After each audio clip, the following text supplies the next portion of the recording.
Krishna everyone. सो आज हम भगवान के लिए भोग बनाने जा रहे हैं।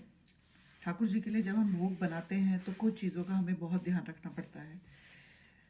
आप सबकी अपनी प्रेफरेंस है, ये मेरी राय है कि जो मैं करती हूँ मैं आपके साथ शेयर करना चाहती हूँ। सबसे पहले हम बहुत ज़रूरी है हाथ धोना। बहुत बार क्या होता है, हम लोग नहा के बॉडी लोशन लगाते हैं या सर पे तेल लगाते हैं या बाल बनाते हैं या फेस पे क्रीम लगाते हैं और हम आते हैं, हम सोच किचन में एंटर करते हैं तो हम सोचते हैं कि हम अभी तो नहा के आए हैं तो हमें हाथ धोने की ज़रूरत नहीं है। लेकिन नहाने के बाद हमने सॉक्स पहने या हमने बाल बनाए या हमने क्रीम लगाई तो वो सब हमारे हाथों में है। ये छोटी सी बात है बट इसका ध्यान रखना बहुत ज़रूरी है। इसलिए जब भी आप किचन में एंटर करें भगवान के लिए भोग बनाने के लिए, ठाकुर जी के लिए भोग बनाने के लिए, उससे पहले आपको हाथ ज़रूर धोने हैं। चाहे आप नहा के आए हों या फिर आप जस्ट टू मेक श्योर कि आप साफ हाथों से भोग बनाने की प्रिपरेशन करें। बहुत ऑफ कोर्स भगवान प्रेम के भूखे हैं और भगवान को अगर आप प्रेम से कुछ भी बनाएं वो एक्सेप्ट करते हैं।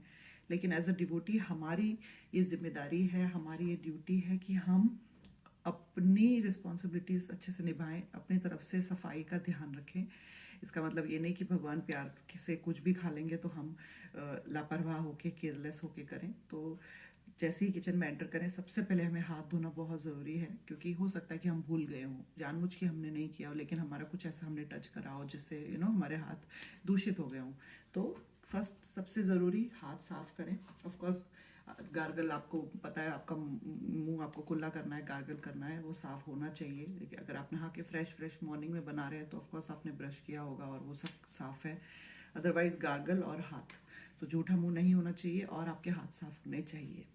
तो आज मैं बना रही हूँ कुछ ज़्यादा स्पेशल नहीं, सिंपल तुअर की दाल और आलू पनीर की सब्जी और राइस। तो देखते हैं कैसा होता है। मेन्यू में सडन चेंज है, फ्रिज में टमाटर एक भी नहीं है, तो बिना टमाटर के हम क्या बना सकते हैं।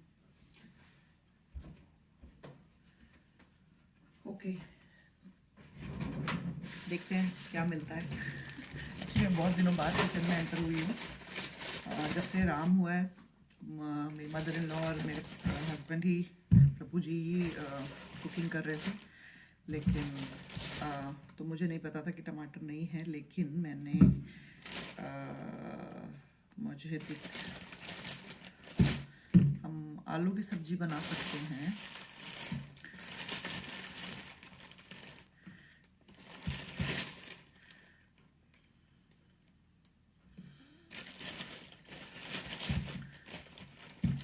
या फिर हम खिचड़ी बना सकते हैं और कढ़ी बना सकते हैं। कढ़ी खिचड़ी बनाते हैं।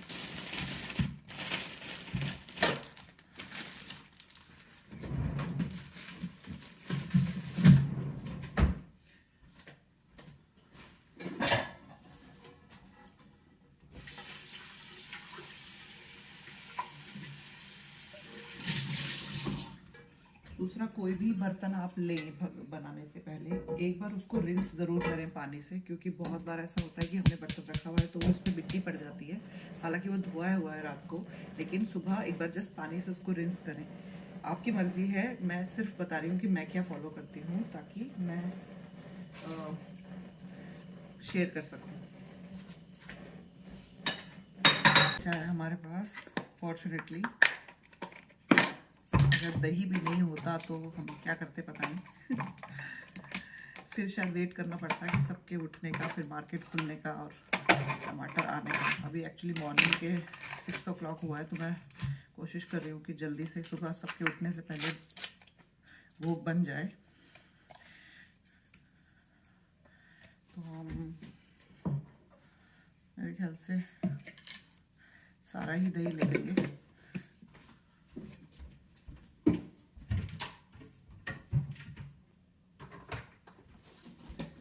तो कढ़ी बनाने की रेसिपी मैं आपको नहीं दे रही हूँ, क्योंकि आप सबको आता है कढ़ी बनाना। मैंने दही और बेसन भी ले लिया है। मैं बस आपको ये बता रही हूँ कि हम भगवान के लिए जब भोग बनाएं तो हमें कैसा हमारा मन रखना चाहिए। हम कुछ भी एक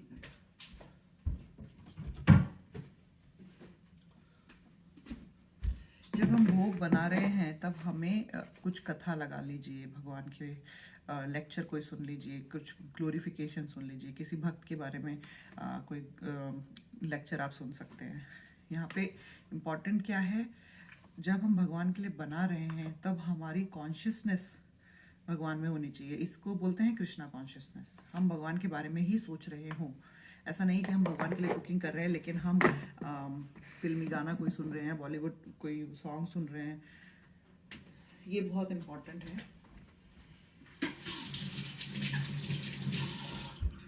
कृष्णा कॉन्शियस होना, कि हम इसी को तो कृष्णा कॉन्शियसनेस कहते हैं, कि हम जब भी भगवान की सेवा कर रहे हो या नहीं भी कर रहे हो, लेकिन हमारा मन जो है वो भगवान में होना चाहिए। वो बहुत ज़रूरी है।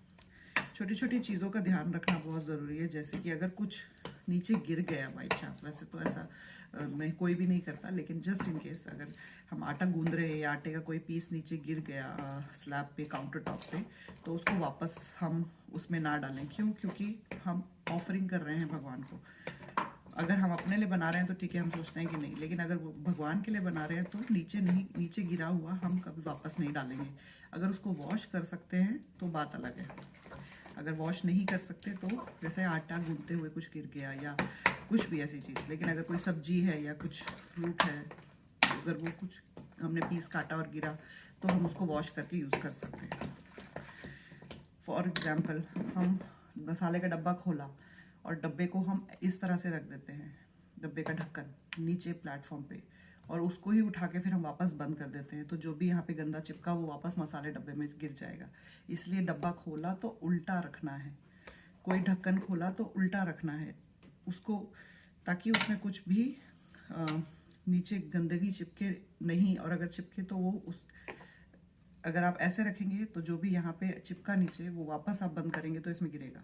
तो आपको उल्टा ढक्कन रखना है नीचे जब भी आप खोलें, ताकि आप इस तरह से बंद करें और मसाले सब साफ़ रहें, या जो भी चीज़ आप ढक रहे हैं वो साफ़ रहे। ये छोटी छोटी चीज़ें हैं ध्यान में रखने के लिए, और यही हमें कृष्णा कॉन्शियस बनाती है। हम लोग कोई कहेगा कि इतनी छोटी चीज़ों का ध्यान रखेंगे तो कुकिंग कैसे करेंगे। यही तो सारी बात है। जब आप ठाकुर जी के लिए भोग बना रहे हैं तो आपका ध्यान भगवान में होना चाहिए, कि भगवान के लिए कोई भी चीज़ की कमी नहीं हो, कुछ भी गलती नहीं हो।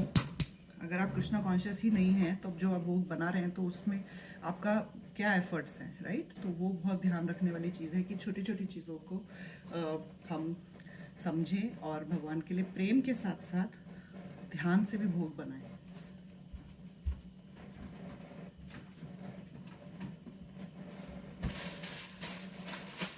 मैं थोड़ा सा एक्सपेरिमेंट करने की सोच रही हूँ। पालक है तो कड़ी में पालक डालने की सोच रही हूँ। मुझे नहीं पता कि कड़ी में पालक जाता है कि नहीं, लेकिन मुझे लगता है अच्छा लगेगा।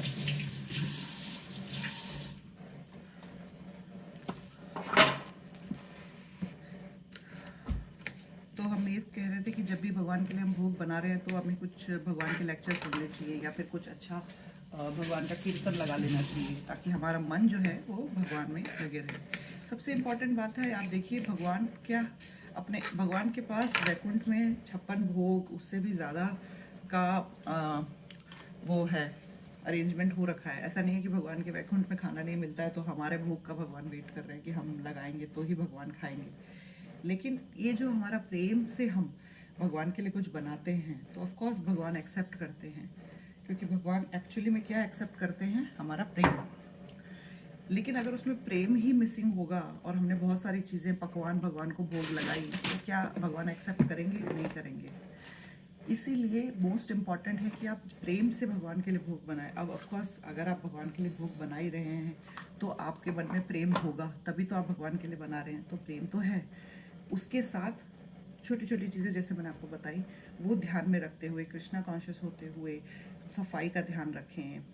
गलती अगर हुई, भूल अगर हो तो भगवान एक्सेप्ट करते हैं, कोई प्रॉब्लम नहीं है। क्यों? क्योंकि भगवान आपका भाव देख रहे हैं। लेकिन जानबूझ के हम गलती नहीं करें। जैसे हमें पता है कि ये कुछ नीचे गिर गया, लेकिन हम सोचें कि अरे छोड़ो कौन देख रहा है, और हमने फिर भी यूज़ कर लिया। हमें पता है कि हाथ गंदे हैं, लेकिन फिर भी हम सोचा अच्छा कौन देख रहा है। तो ये नहीं होना चाहिए। बहुत ज़रूरी है कि हमारा भाव भगवान देख रहे हैं, और अगर हमारा भाव अच्छा है तो भगवान एक्सेप्ट करेंगे हमारा भोग। बहुत बार हमारे घर में ठाकुर जी होते हैं तो बहुत से लोगों के घर में लड्डू गोपाल होते हैं, लेकिन क्या हम खाना बनाने से पहले ये सोचते हैं कि लड्डू गोपाल को कौन सा क्या पसंद आएगा, या उनसे पूछते हैं कि भगवान आपको क्या खाना है, आप बताइए। हम सोचते हैं भगवान कौन सा बोलेंगे, राइट। लेकिन एक्चुअली में अगर आप सच्चे दिल से भगवान से पूछें तो भगवान आपको एक इंट्यूशन बताते हैं कि उनका ये मन है खाने का, या आपका मन वो करेगा अपने आप। लेकिन आपका भाव कैसा है वो बहुत इम्पोर्टेंट है, कि आप सच में भगवान के पसंद का बनाना चाहते हैं या एक्चुअली में अपने पसंद का बनाना चाहते हैं।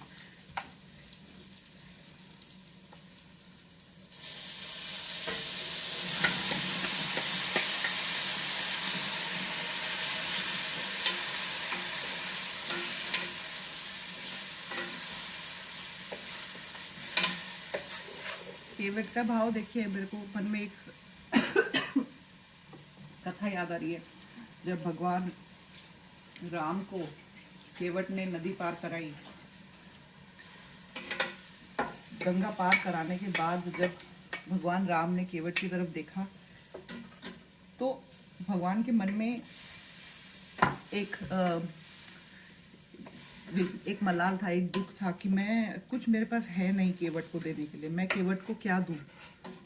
तो केवट समझ गया कि भगवान के मन में ऐसा ख्याल आ रहा है कि वो मेरे को कुछ देना चाहते हैं और वो दुखी हैं क्योंकि उनके पास कुछ है नहीं। तो केवट ने भगवान को पूछा कि भगवान मेरे से ऐसी क्या मेरी सेवा में कमी रह गई कि आपको ऐसा लगा कि मुझे आपसे कुछ चाहिए। हाँ, आपको क्यों लग रहा है कि मुझे आपसे कुछ चाहिए, और अगर आप मुझे नहीं देंगे तो मुझे बुरा लगेगा। मतलब आप एक भक्त का भाव देखिए, वो दुखी इस बात के लिए हो रहा है कि भगवान को क्यों ऐसा लगा कि मुझे उनसे कुछ चाहिए। क्या मेरे एक्शंस में ऐसा कोई वो था, क्या मैंने उनको कुछ दर्शाया इस तरह से कि मुझे कुछ चाहिए उनसे। तो ये एक भक्त का भाव है। केवल सेवा की नहीं, सेवा करने के बाद कोई अपेक्षा नहीं है भगवान से कि भगवान मुझे कुछ दे। और भगवान अगर ऐसा सोच रहे हैं कि मैं इसको दे नहीं पा रहा हूँ कुछ, तो भी केवल अपने बारे में सोच के ये दुखी हो रहे हैं कि मैंने ऐसा क्या साइन भगवान को दिया, या क्या ऐसा मेरे एक्सप्रेशन थे, या क्या मेरे से ऐसी गलती हुई जिस तरह से भगवान ये सोच रहे हैं कि मुझे उनसे कुछ चाहिए, और अगर उनसे कुछ चाहिए इसलिए मैंने सेवा करी। ये होता है भक्त का भाव, कि सेवा कर रहे हैं लेकिन कुछ अपेक्षा नहीं है कि इसके बदले में मुझे कुछ मिलेगा भगवान से। ये भाव हमें डेवलप करना है। हाँ, ये बहुत इम्पोर्टेंट है।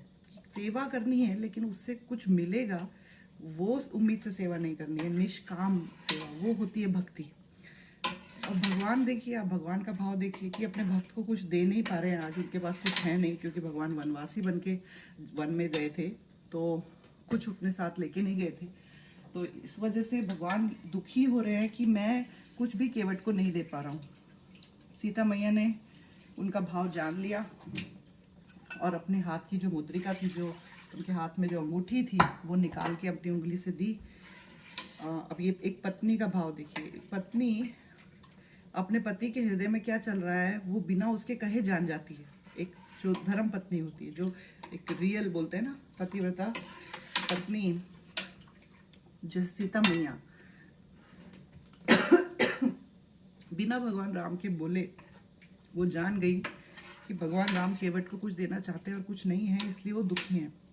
तुरंत अपने हाथ से अंगूठी निकाली और उनको दी कि आप ये दे दीजिए। फिर वो अंगूठी उन भगवान केवट को देने लगे तो केवट ने इनकार कर दिया कि कुछ ज़्यादा ये सब नहीं चाहिए मुझको, अगर कुछ देना ही है तो आप इतना दीजिएगा कि जब मैं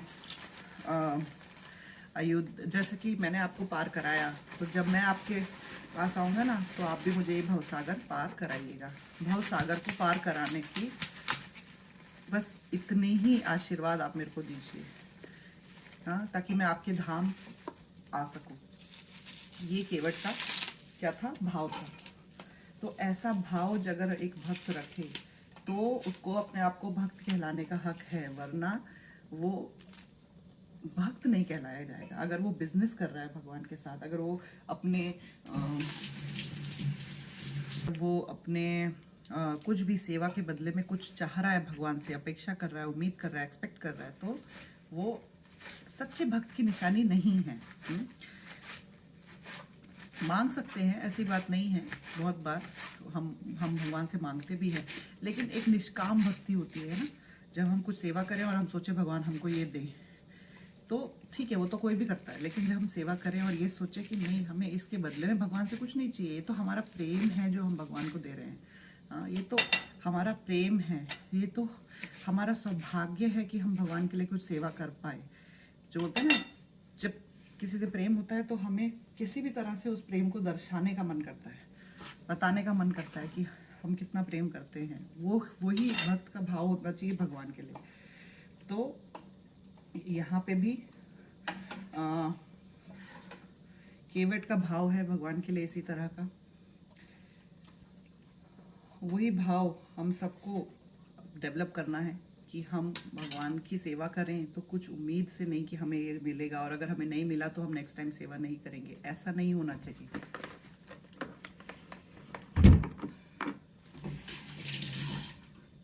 तो ये थी केवट की छोटी सी स्टोरी। इससे हमें बहुत इम्पोर्टेंट ये सीख मिलती है कि सेवा करें, निष्काम सेवा, निष्काम भक्ति।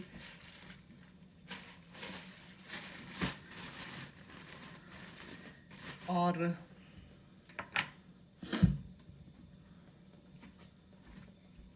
अभी मुझे एक स्टोरी और याद आई, माता सबरी के बारे में हम बात करें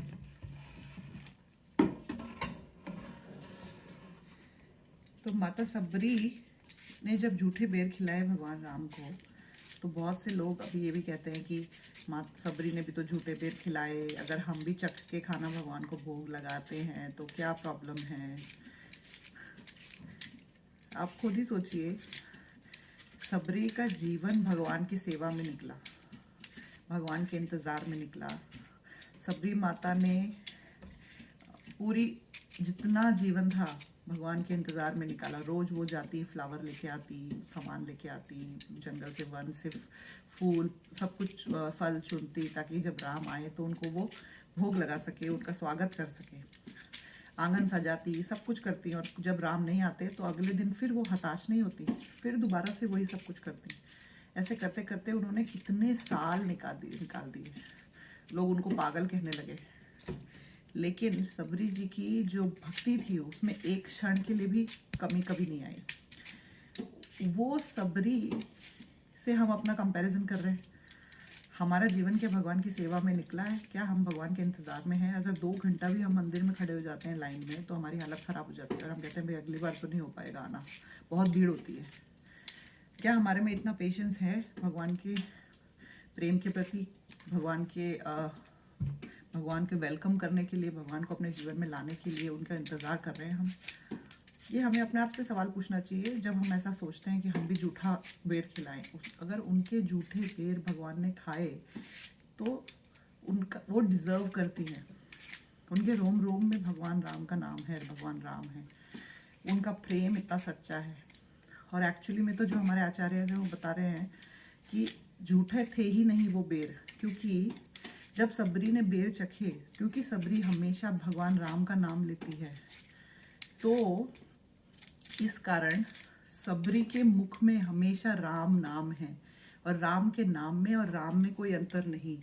तो जो सबरी जब भगवान का नाम ले रही हैं, हमेशा जब बेर खा रही हैं तो उनके मुख में राम है, और राम नाम में और राम में कोई अंतर नहीं। तो एक्चुअली में जब बेर उन्होंने मुंह में डाला तो राम ने ही तो वो बेर चखा, क्योंकि भगवान उनके जीवा पे विराजमान है नाम के रूप में, हाँ, राम नाम के रूप में। इसलिए सबरी ने एक्चुअली में कभी झूठे खिलाए ही नहीं, और अगर खिलाए भी होते तो वो डिज़र्व करती हैं कि भगवान उनके हाथ से वो स्वीकार करें, वो भगवान की इच्छा है। लेकिन हम उनके जैसे बनने की कोशिश कर सकते हैं, उनके चरण चिन्ह पे चल सकते हैं, उनके इंस्ट्रक्शंस जैसा उन्होंने दिखाया, दर्शाया, फॉलो करने की कोशिश कर सकते हैं, लेकिन उनको कॉपी नहीं कर सकते, क्योंकि उनका भाव, उनका लेवल अलग है। और हम कोशिश कर सकते हैं कि हम उनसे सीखें, हाँ, लेकिन ऐसा नहीं कि उन्होंने झूठे बेर खिलाए थे तो हम भी खिलाएंगे। हमें पूछना चाहिए, हमारा सरेंडर और सबरी माता का सरेंडर क्या इक्वल है? नहीं, उनका सरेंडर रियल सरेंडर था। हम कोशिश भी नहीं कर पा रहे हैं सरेंडर करने की, तो इसलिए ऐसा कभी नहीं सोचना चाहिए कि हम और सबरी माता एक हैं और हम भी जूठा खिला सकते हैं, भगवान को भोग लगा सकते हैं।